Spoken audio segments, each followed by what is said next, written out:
叶晨第一次看见刘曼琼，只感觉这个女孩子比照片上漂亮了太多。叶晨在资料上看到的都是这个女孩子的证件照，证件照上戴着眼镜，不苟言笑，只是看着比较秀气，比较漂亮，但还远达不到令人惊艳的程度。可是眼前的刘曼琼身材纤瘦高挑，皮肤白皙透红，未施粉黛的五官很有一种华夏古典美的韵味，搭配一条长长竖起的马尾辫，仿佛是天使坠落进了林家，变成了顶配版的林家妹妹。刘曼琼的穿着打扮非常简单，一条普普通通的连衣裙，一双简简单单的黑色凉鞋，再加上一个完全看不出牌子的单肩包，如此随意的装扮，反而更把她超凡出尘的气质烘托到了一个新的高度。叶晨确实没想到，肥头大耳的刘家辉竟然能生出这么仙气十足的女儿来。从刘曼琼的五官来看，刘家辉的基因几乎没有在他身上发生任何有效作用。此时的刘曼琼只是不冷不热地看了叶晨一眼，随口说道：“叶先生是吧？你好。”说完便也不等叶晨回应，直接对刘家辉说道：“不是说让我回来吃饭吗？麻烦抓紧时间，我下午还有事，不能耽误太久。”刘家辉被刘曼琼的态度气到，脱口道：“你这是什么态度？叶先生是家里的贵客，他出来港岛，我还打算让你帮我招待招待，下午带着叶先生四处转转。”刘曼琼不假思索地拒绝道：“不行，我说了下午有事。既然是你的客人，你为什么不自己招待？”刘家辉怒道：“我是觉得你和叶先生年纪差不多，都是同龄人，你招待比我招待更合适。”“我没有时间。”刘曼琼有些愤怒地说道，“你让我回来吃饭，我已经回来了，请你也适可而止，不要得寸进尺。”刘家辉冷声道：“你这是跟你老爸说话的态度吗？”方嘉欣这时候急忙过来打圆场道：“哎呀，家辉，你跟孩子剑拔弩张的做什么？再说叶先生也在这里，不能让贵客看了笑话。”说着他又急忙笑着去劝刘曼琼：“曼琼，你爸的脾气你是知道的，不要跟他一般见识，赶紧坐下来吃饭吧。”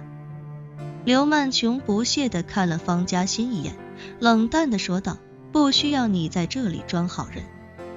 方嘉欣表情微变，却还是陪着笑说道：“曼琼，你刚才可能误会我了，我的本意是想劝你爸不要跟你较真，父女之间又没有什么仇恨，哪有什么说不开的？”刘曼琼淡淡道：“父女之间确实没什么仇恨，但女儿跟破坏家庭的狐狸精之间是有不共戴天之仇的。”这话一出，方嘉欣表情顿时变得非常难看，一旁的刘家辉脸色也是一阵铁青。方嘉欣一双大眼睛瞬间蒙上一层水汽，委屈务必地对刘家辉说道：“家辉。”刘家辉也很是恼火，毕竟刘曼琼骂方嘉欣是狐狸精，潜台词也等于骂他是个负心汉。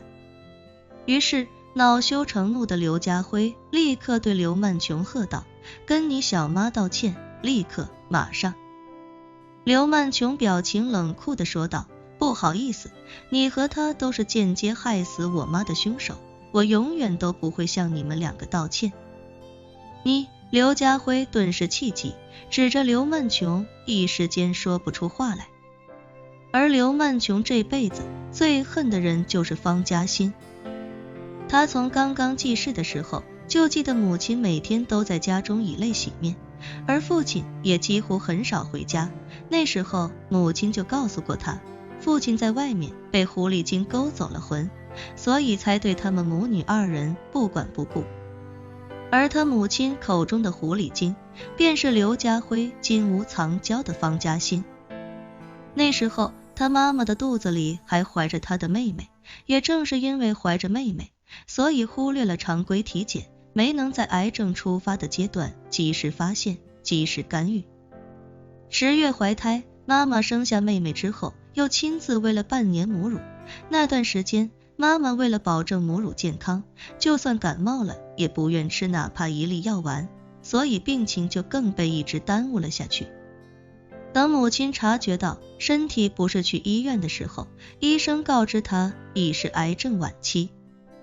医生还说，病情发展之所以如此迅速，与她心情机遇有极大的关系。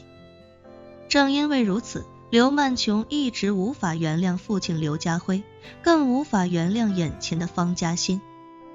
方嘉欣自知理亏，所以一直不敢与刘曼琼正面起冲突。他在生下儿子之后，母凭子贵，也曾试图利用自己在刘家辉面前的地位，想办法把刘曼琼从这个家里弄出去。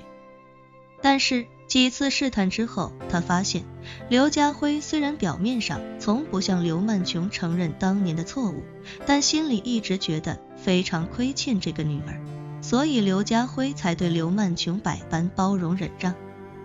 也正是因为如此，方嘉欣一直没能找到合适的机会把刘曼琼从眼前赶走。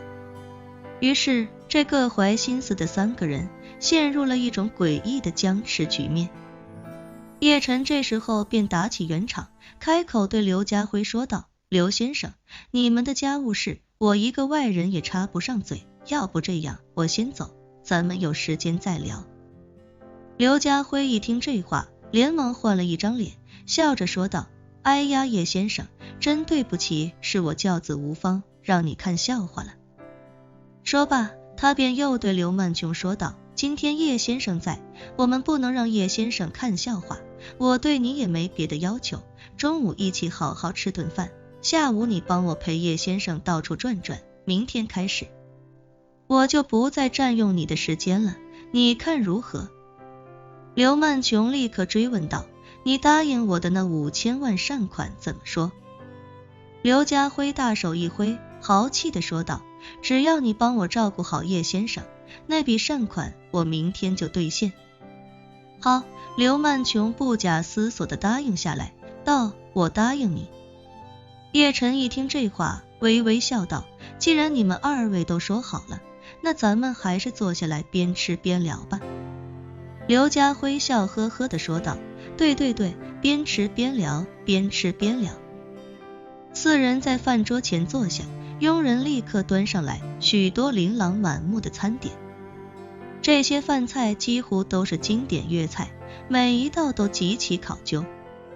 刘家辉一边招呼叶晨吃菜，一边如数家珍地向叶晨介绍起这些名贵菜肴。叶先生，我们粤菜本就以食材的名贵闻名于世，而我家的食材更是名贵中的极品。你看这些鱼翅、鲍鱼、花椒、鱼肚、燕窝、澳龙，无一不是顶级。而我这家中厨师更是粤菜中的扛鼎大师，这饭桌上这么多菜，随便哪一道都堪称是粤菜的巅峰。叶晨微微点了点头，没动筷子，而是看着刘家辉，认真问道：哎，对了，刘先生，我听说粤菜里面烧鹅才是经典中的经典，不知刘先生府上有没有准备？